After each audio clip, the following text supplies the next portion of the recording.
Ron Weasley est une véritable poule mouillée qui ne fait que pleurnicher dans les moments difficiles et qui n'a pas grand-chose dans la cervelle. En tout cas, c'est sûrement ce que pensent la plupart des gens qui n'ont vu que les films Harry Potter sans avoir lu les livres. Parce qu'effectivement, les scénaristes des films n'ont clairement pas épargné le personnage dans leur adaptation, et c'est bien dommage parce que le Ron des livres a de nombreuses qualités qui, pour ainsi dire, disparaissent comme par magie dans les films. Alors je pense qu'il est temps de rendre un peu justice à ce personnage.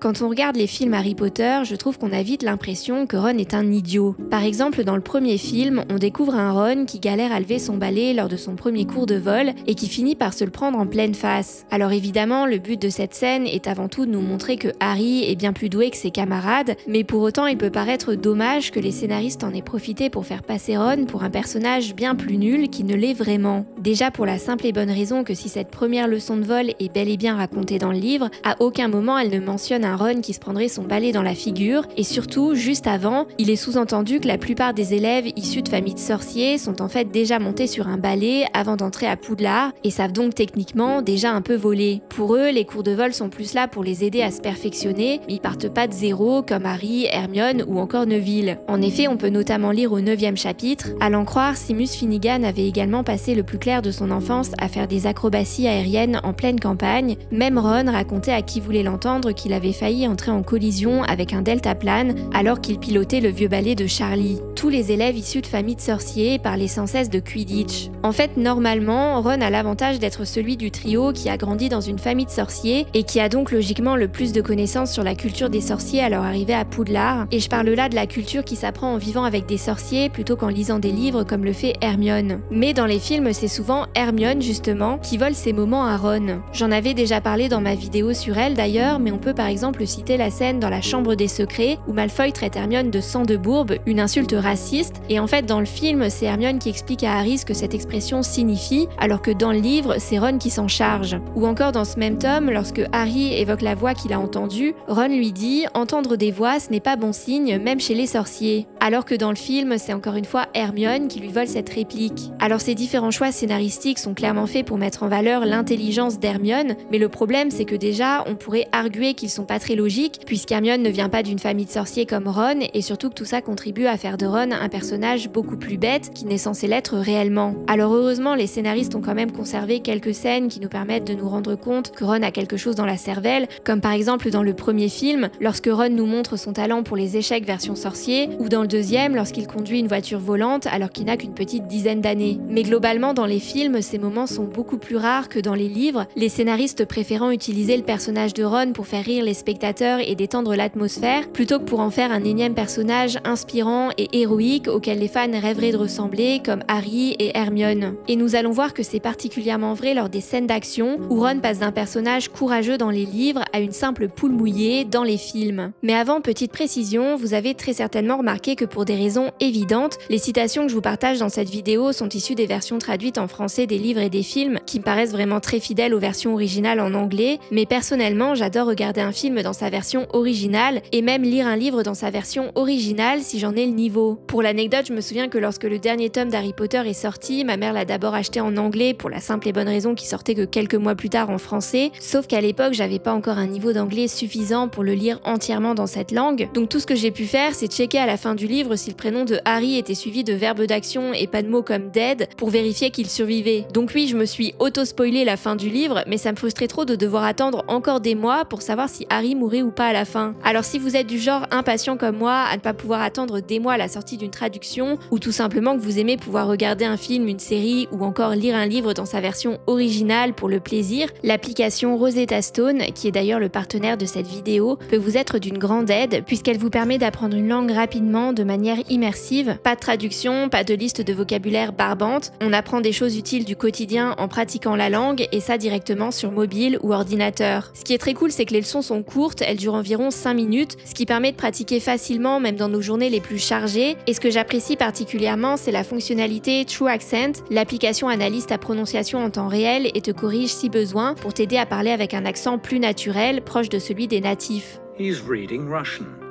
He's reading Russian. Tout ça, ça va vraiment vous aider à regarder et surtout mieux comprendre vos films et séries préférés dans leur langue originale. Personnellement, je suis ravie de pouvoir aujourd'hui regarder tous les films Harry Potter en VO par exemple. Et d'ailleurs, si vous souhaitez améliorer votre compréhension orale, Rosetta Stone propose un mode histoire pour vous immerger dans des dialogues du quotidien, ainsi qu'un compagnon audio à écouter partout comme des petits podcasts. Pour info, grâce au lien que vous trouverez dans la description de cette vidéo, vous pouvez en ce moment bénéficier de 60% de réduction sur l'abonnement à vie 25 langues de Rosetta Stone. Avec un seul paiement, vous obtenez donc un accès illimité. Un grand merci à Rosetta Stone de m'accompagner sur cette vidéo et ainsi de soutenir la chaîne. Et maintenant, revenons-en à Ron.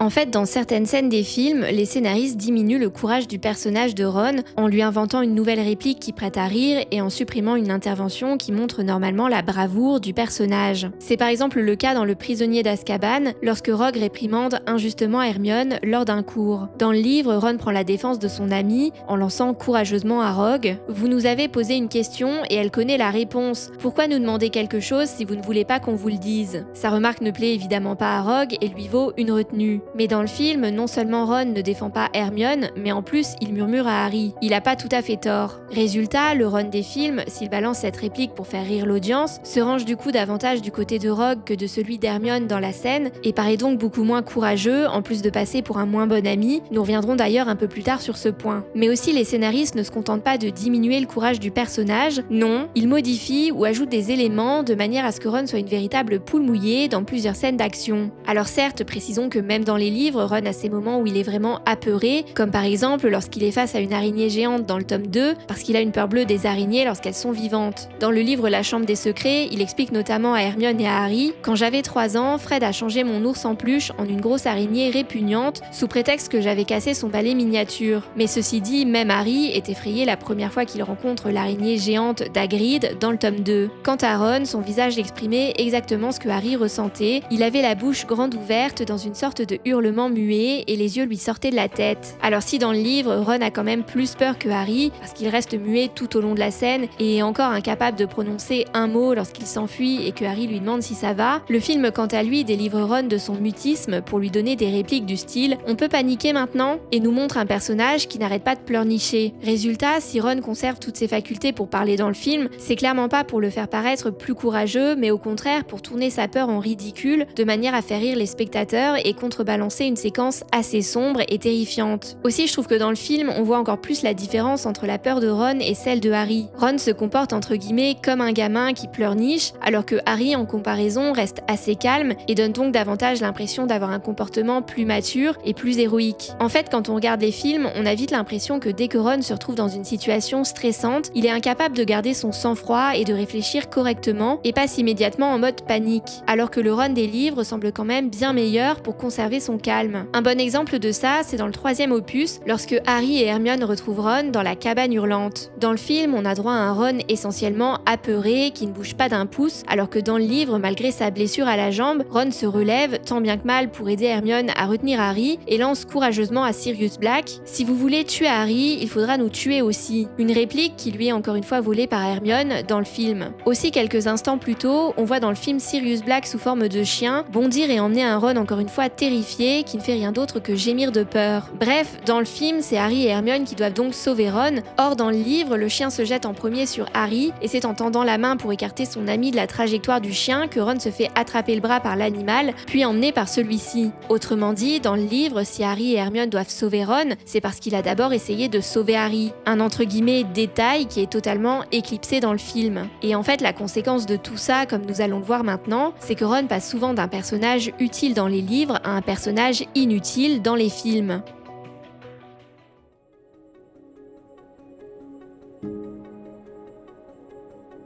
Prenons par exemple le premier film, lorsque les 3 amis se retrouvent piégés par les filets d'une plante. Ron n'est dans cette scène d'aucune utilité pour se libérer et ne fait encore une fois rien d'autre que de paniquer, alors que dans le livre, déjà il n'est pas précisé que Ron a peur, on sait juste qu'il se débat avec la plante tout comme Harry, mais en plus il participe à trouver la solution qui leur permet de se délivrer, puisque lorsque Hermione et Harry en arrivent à la conclusion qu'il faut faire un feu et qu'Hermione ne sait pas comment faire parce qu'il n'y a pas de bois, c'est Ron qui fait finalement preuve d'un peu de bon sens ici en lui faisant remarquer qu'elle est une sorcière, donc autrement dit, elle peut allumer allumer un feu avec un sort. En fait, le Ron des livres, s'il n'est pas le personnage le plus intelligent, a néanmoins souvent de bonnes idées, et comme il panique moins que celui des films, ces bonnes idées en question se présentent même dans les situations difficiles, ce qui lui permet d'avoir ses petits moments de gloire à lui. Mais dans les films, les bonnes idées de Ron disparaissent ou sont attribuées à d'autres personnages. Prenons par exemple la scène de combat contre le troll dans le premier film. On voit Ron qui jette quelques débris sur le troll avec Harry, avant que ce dernier ne se retrouve sur le dos de la créature et lui plante sa baguette dans le nez. Et pendant ce temps-là, on a Ron qui le regarde sans rien faire. C'est finalement Harry lui-même qui doit lui demander de l'aider, et lorsqu'il sort sa baguette, Hermione lui rappelle encore comment faire le sort qu'ils ont vu en cours, ce qui donne l'impression d'un personnage assisté qui ne sait pas se rendre utile par lui-même et ne prend aucune initiative. Alors que dans le livre, si Harry demande au départ à Ron d'attirer le troll ailleurs, on n'a pas l'impression qu'ils doivent lui réclamer son aide pour qu'il passe à l'action, mais plutôt qu'ils lui donnent des instructions pour qu'il se coordonne. Et lorsqu'Harry se retrouve sur le troll dans le livre, Ron sort de lui-même sa baguette et prononce tout seul la formule magique sans l'aide d'Hermione. Alors certes, dans les deux cas, le résultat est le même, c'est Ron qui finit par assommer le troll, donc on pourrait dire qu'il sert quand même à quelque chose ici et a donc quand même son petit moment de gloire, mais dans la façon dont la scène a été adaptée pour le film, je trouve que Ron perd quand même de son héroïsme parce que ses idées ne sont plus présentées comme étant totalement les siennes. Ça contribue encore une fois à créer un personnage qui paraît plus idiot dans les films que dans les livres, et ça vient aussi créer un déséquilibre au sein du trio. En effet, comme le Ron des films se voit supprimer certains passages où il prend normalement la défense de ses amis, que ce soit Harry ou Hermione, ça contribue à rendre son rôle moins important dans le groupe, en ce sens qu'il paraît plus faible que ses amis et est donc moins utile pour eux. Autrement dit, et comme je l'ai déjà mentionné plus tôt, le Ron des films donne l'impression d'être un bien moins bon ami que celui des livres. Et je pense que cette impression est renforcée par le fait que la relation entre Harry et Hermione est davantage développée dans les films au détriment de celle de Harry et Ron. Par exemple, à la fin du 6e film, lorsque Harry annonce son plan de retrouver les Horcruxes à ses amis, Ron fait vraiment plante verte dans cette scène. Il est assis tout seul au loin et ne dit pas le moindre mot, et c'est Hermione qui laisse entendre à Harry qu'ils vont l'accompagner dans sa quête. Alors que dans le livre, non seulement Ron a droit à des répliques, mais c'est lui le premier qui promet à Harry de venir et qui lui assure quelques secondes plus tard « Nous serons avec toi quoi qu'il arrive ». Bref, toutes les modifications apportées à la scène dans le film, à travers les dialogues mais aussi dans la mise en scène, contribuent à donner le sentiment que Ron est un personnage moins important et moins courageux qu'Hermione. C'est exactement la même chose que dans le dernier film, lorsque Harry s'apprête à se livrer à Voldemort et fait en quelque sorte ses adieux à ses amis. La seule différence, c'est que Ron prononce ici quelques mots pour essayer de retenir Harry. « T'as perdu la tête ? Non, tu peux pas te livrer à Voldemort ». Mais ensuite, c'est Hermione seule qui lui dit « Je viens avec toi » et qui lui fait un gros hug, pendant que Ron reste pudiquement dans l'arrière-plan comme s'il tenait la chandelle. Or, dans le livre, encore une fois, on a droit à une version à la fois plus courageuse du personnage et plus protectrice qui lance à Harry « Il n'est pas question que tu y ailles, c'est ce qu'il veut, c'est ce qu'il attend. Donc tu restes ici pour t'occuper d'Hermione et moi, j'irai le chercher. »